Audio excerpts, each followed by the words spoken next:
like making animations. I make them quite a lot here. You might know me for this, or this, or this, or even this, or this, or this. Or you may not know me at all, in which case, welcome.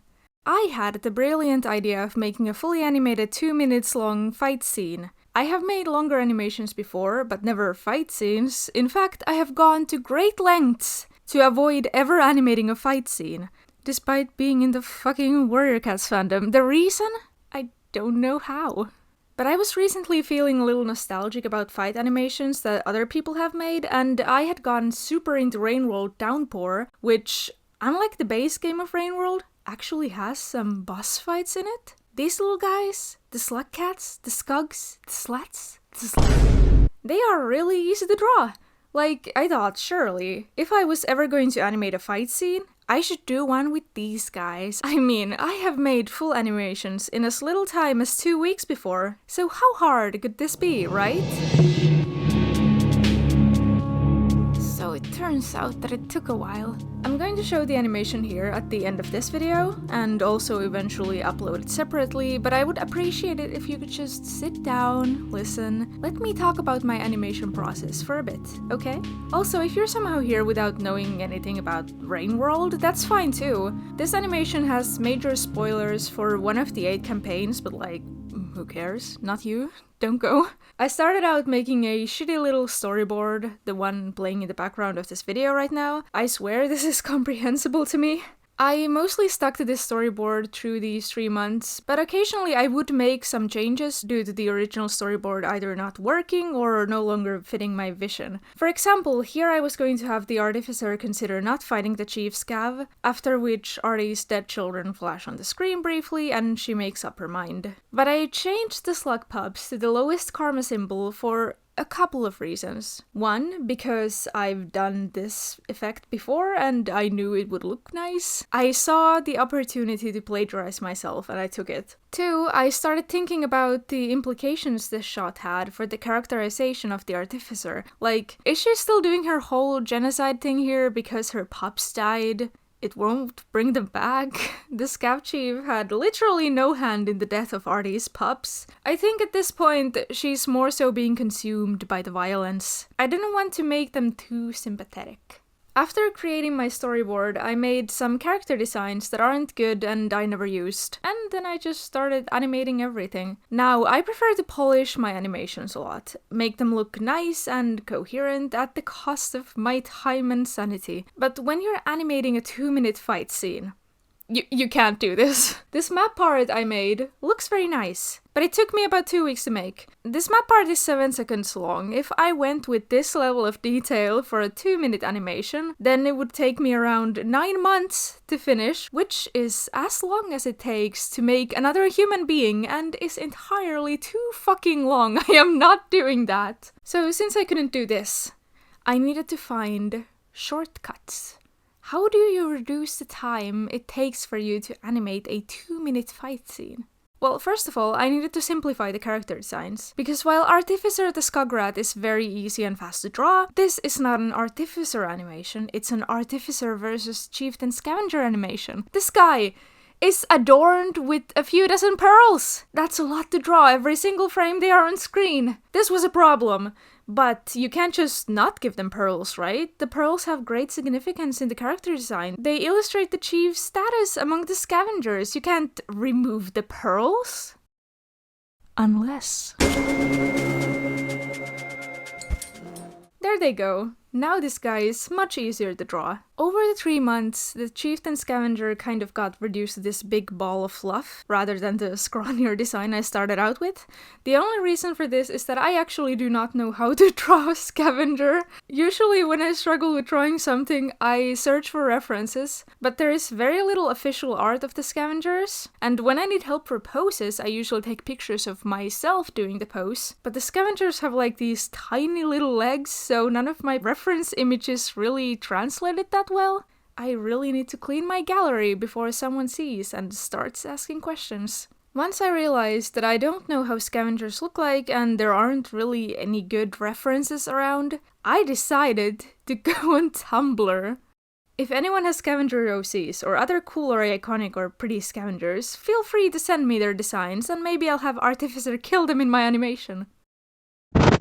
I did not realize that getting your OCs killed was in such high demand. I was not able to use even half the scavengers I received, but I'm grateful anyways. Thanks to everyone who sent scavs. Also, someone sent Carl.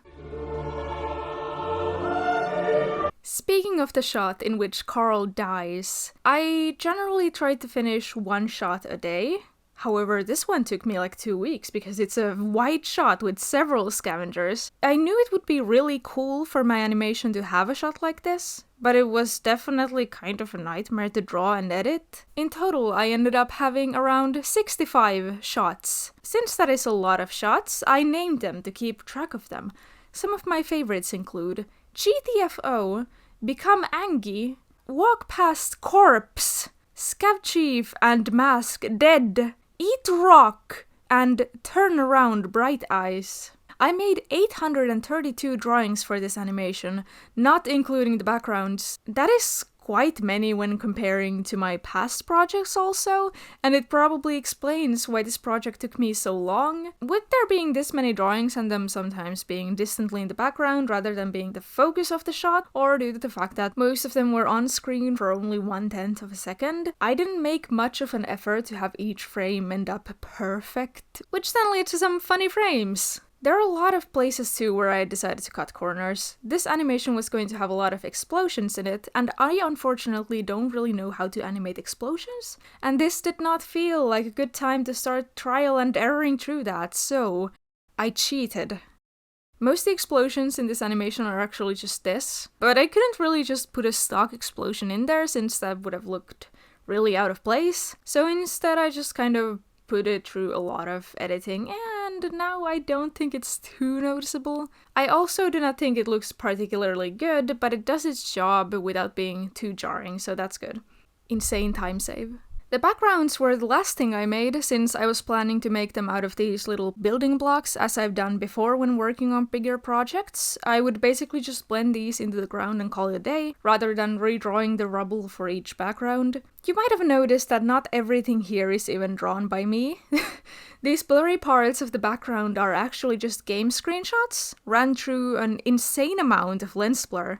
It's a little cheap, but another way for me to save time and not spend 9 months on a 2-minute animation. Some bits of the background are also not the only point at which I used assets from the game. The music and sound effects are also all from the game, which is very new to me. I usually would use a third-party song for my longer animations. Using assets from the game posed a few challenges though. First, I needed to acquire the music, somehow. There's a version of the Threat Metropolis Day soundtrack on the Downpour album, but all the layers of the threat music are just kind of mixed together here, which does not reflect how the threat music would actually play in the game, and more importantly, wouldn't have fit the calmer parts of my animation. So I needed to get the individual threat layers somehow. I didn't know how to download them. I did try, and I asked around a bit to see if anyone else knew, but in the end I just kind of ended up crawling to the person who's been uploading layered versions of the threat teams on YouTube and asking for help, which I did receive very quickly actually. Thank you, Rory, probably. I also wanted to have some sound effects from the game here. Someone has already dumped the vanilla sound effects on YouTube, so I just kinda sat down and listened to an hour's worth of Rainworld sound effects, trying to find the ones I needed. I found most of them this way, but I could not for the life of me find the sound of pearls falling, so I recorded some sounds from the game itself for that. I just kinda went to Metropolis and threw a bunch of pearls around and caused some explosions for good measure. There was one more sound effect that I needed though. There is a scene in the animation in which the Artificer mauls and eats a scavenger. I made this animation more violent than it is in the game on purpose because I wanted to make the Artificer more monstrous and less sympathetic towards the end of my animation. As a result, the mauling and eating sound effects from the game no longer fit my animation, instead just sounding a little goofy. So I had to improvise. The mauling sounds you hear in the animation are the sounds of myself violently tearing into a peach. This is not the first time I have sacrificed fruit for the sake of my animations, and I doubt it'll be the last. Anyways, this fucking guy, Stefan Deal, not to be confused with Gorbo. I did not plan this animation around Stefan Deal because, sorry to all the Stefan Deal fans, but they don't really do anything. Like, they open a door once. You don't actively notice them in the battle because they don't contribute. The Scav Chief's Not-sofanthiel ID drone is apparently able to point out danger, which I thought was super cool and thus included in my animation, but our Stefanthiel is just kind of there. Apparently it was initially supposed to serve as a remote way to have 5 pebbles read pearls to you, which I honestly wish was kept because I'm sick and tired of bringing pearls past this expanse on top of pebbles where scavengers can just teleport to either end and kill you. But the Stefanthiel we got doesn't do much, and therefore I honestly consider just killing Stefanthiel outright, have it explode in the first explosion like the Scav Chief's pearls do. Thankfully for our singular Stefanthiel fan out there, I had already drawn Stefanthiel for the last shot of this animation, and therefore it seemed simpler to just draw a PNG and then pop it around. Boom, there's your Stefanthiel. I didn't include it in every shot, just occasionally to remind you that it's still there in spirit. The Scav Chief's drone just disappears after a while though, and never comes back because I don't care. This animation is already really fast-paced, and I don't think adding drone action would improve matters. The 2 drones are like playing tic-tac-toe off screen or something, who cares? Working on a single project for 3 months changes you. I have obviously learned quite a lot. There are choices that I made at the start of my project that I wouldn't have made now. I would likely have spent more time on the storyboard that I did and made the shots a little longer, add a more establishing shot, etc. Planned the inclusion of Stefan Deal. If I were to ever make another project like this, which I highly doubt I will, there are certainly things that I would have done differently. I have watched this animation quite a lot at this point, and each time I find things to scrutinize. Things that a regular viewer would likely never notice or be able to pinpoint. At a certain point, you have to stop working and appreciate what you have made. And I am proud of this project. I think it's about time that you saw it as well. So, please enjoy it.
that would be the animation. Thank you so much for watching. I am going to upload this separately in a few days' time, and probably upload a side-by-side of the storyboard and the finished animation as well. I would really, really appreciate it if you could maybe show this animation to others who you think might enjoy it, because I worked on it for 3 months. I am going to return to my usual shitpostery now. Thank you for watching, and remind me not to do this again. Thank you, bye.